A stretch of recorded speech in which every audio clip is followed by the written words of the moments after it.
Si Coach Stel naman, wala, he's just Stel. Well, Stel is Stel. You know, alam niyo naman si Stel, di ba? Laging kabardagulan. Pero, it's always fun to be with. Tsaka, nakakakwela.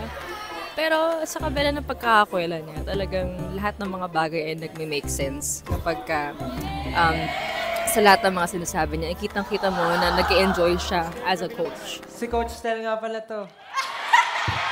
Oh, alam na namin yan. Itong lane na to, Stelbound to, Stelbound. Meron nandito sa studio na nagsisilbing inspirasyon ko dahil nanatili Thank you, akong coach Stel. dito. Andito kasi yung vocal mix, oh. Wow. Last season sila yung nag-champion, tama Ganun ba? Bibihira nga lang ang mga kagaya mo na mga Pwede batang mong sabihin ko. singer. Pwede mong sabihin ko.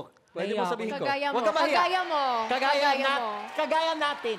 Bibihira lang ang mga kagaya natin. Yan.